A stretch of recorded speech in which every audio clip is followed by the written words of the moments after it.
Today I thought we'd give another go to using a random number generator and a cookbook and make our meal prep through combining these two together.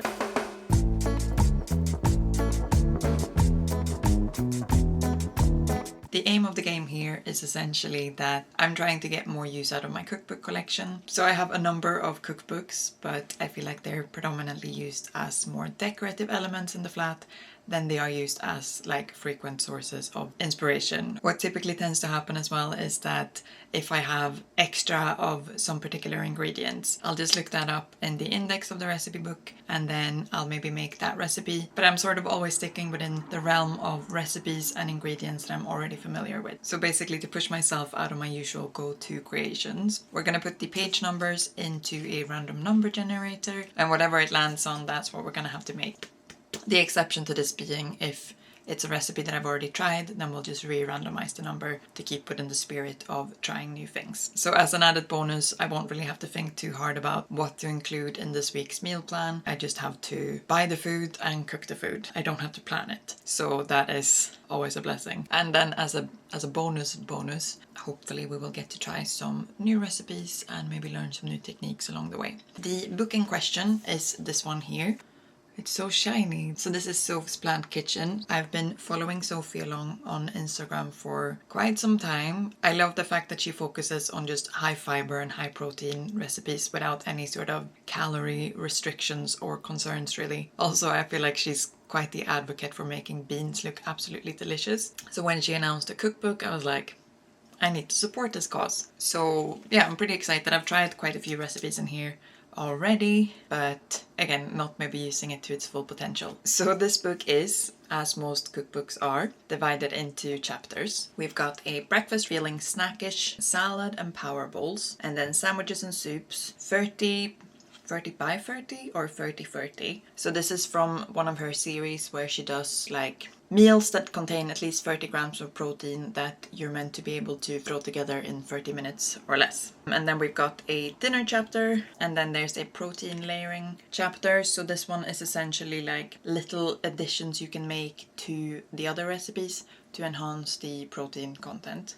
And then finally we've got a dessert chapter, which is called It's All About Balance. So I'll probably skip the snackish chapter just because I don't really tend to have time for snacks with my working schedule. I'll have breakfast, I'll have a very late lunch, and then like a very early dinner. I'm not gonna randomize a number for the protein layering one either. Instead, if one of the recipes from that section will be recommended as part of the other recipes, we can make it then. I guess this can also serve as like a bit of a book review. You can see if you would be interested in also buying this cookbook. Let's get to the randomization part. I've got some post-it notes to scribble down. I guess we could just use them as indicators.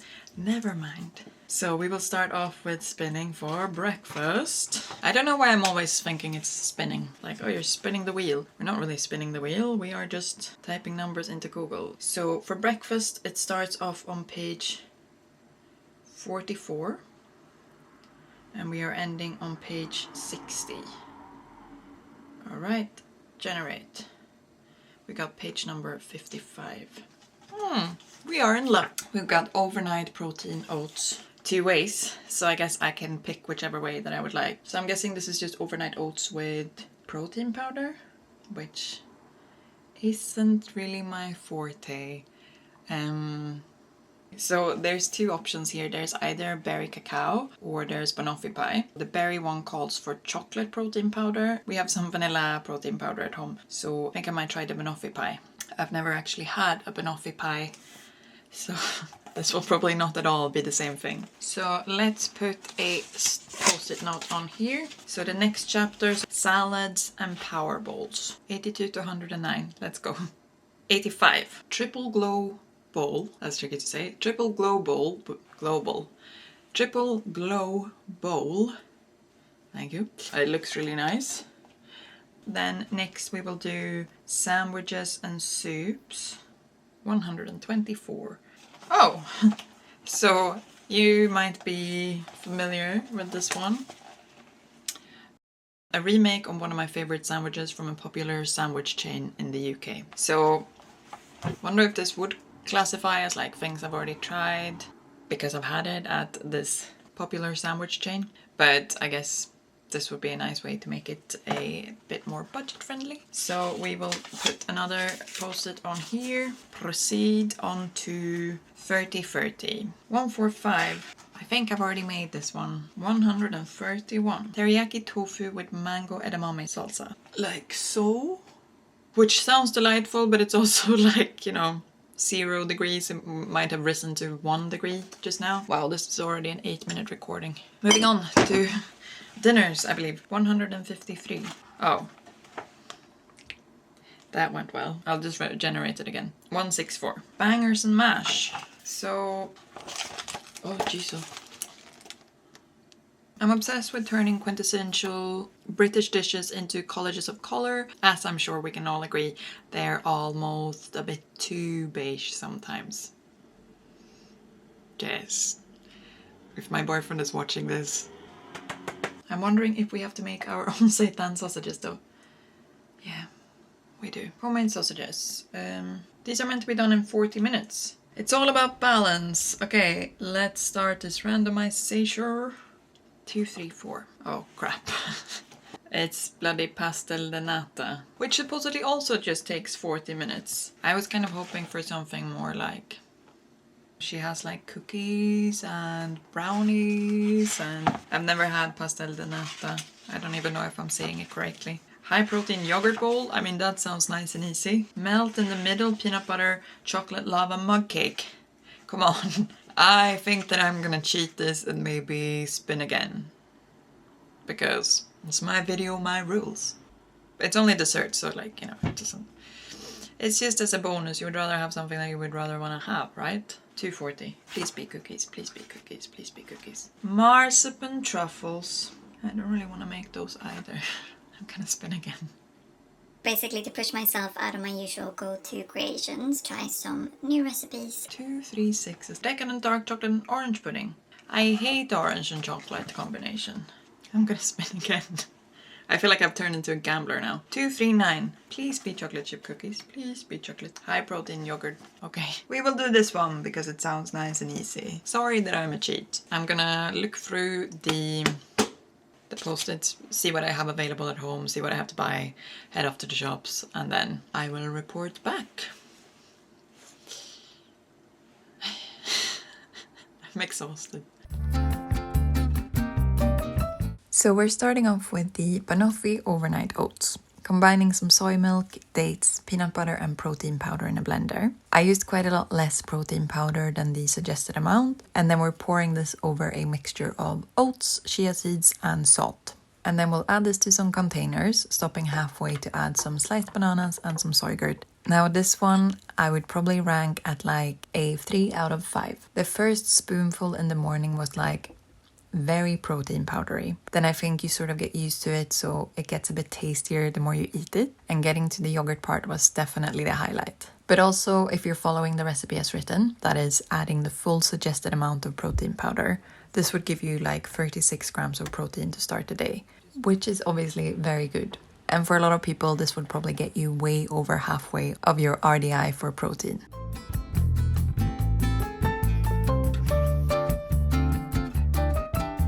The first thing I made were these popular sandwich chain baguettes. Only I couldn't find any nice looking baguettes in the shop, so I opted for some sourdough, since we'll be needing that for another recipe as well. I started by making a hemp seed pesto, which, as luck would have it, will also be featuring in another recipe. So this was a combination of things like basil, nutritional yeast, and I also used cashew nuts instead of pine nuts, since that's what I had at home. Then I made a quick little marinade for the smoked tofu, which included spices like smoked paprika, some oregano, some cumin, and some cinnamon, as well as a black olive and caper tapenade. This was one of my favorite creations from the week. I'm going to rate it a solid 5 out of 5, in contrast to the popular sandwich chains version of this, in which you are very much just getting the saltiness of the tapenade and the sun-dried tomatoes. This version, I think, has a lot more dimension to it, and the flavors are a lot more balanced. So you've got some acidity from the herby pesto, you've got some smokiness from the tofu, creaminess from the avocado, as well as that salty umaminess from the tapenade. The only annoyance of this recipe really were the amount of steps included. But I think with this in mind, this would be a nice thing to prep for lunches to have throughout the week or something.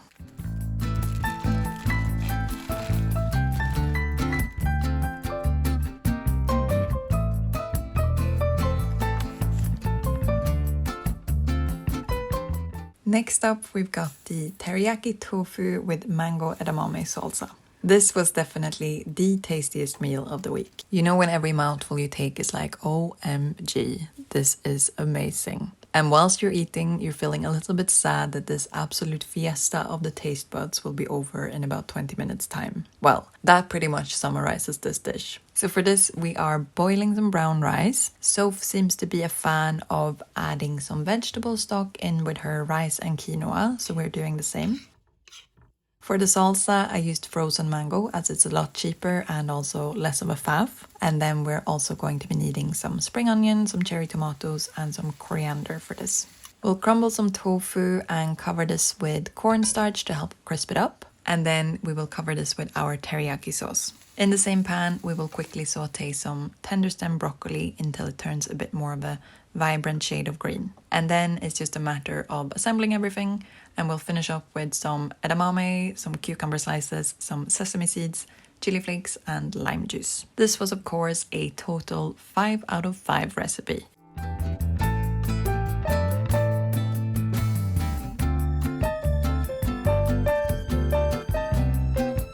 Then we've got the bangers and mash. Only the sausages are made from lentils and the mash is made from beans. I've never heard of or tried making sausages from lentils before, so this was pretty fun to try. And these were spiced with some fennel seeds, some smoked paprika, and some cumin. As a side, we're having some spiced peppers and tomatoes, again using smoked paprika, which seems to be a common denominator throughout a lot of these recipes. To brighten up the mash, adding a bit more color and a bit more flavor, we're using the rest of that hemp seed pesto from earlier, which was a really yummy addition. Overall, I would rate this meal as like a 3 out of 5. I love the addition of the spiced veggies and the pesto. It definitely does help to brighten up things that are normally looking pretty beige. But I think if I was to try these things again, I would rather have beans for mash in combination with some store-bought vegan sausages. And similarly, I would have the lentil sausages as a side to something a bit more firm, like gnocchi or pasta, because in combination here, the prominent textures are both very mushy. So it all gets a bit more of the same after a couple of mouthfuls.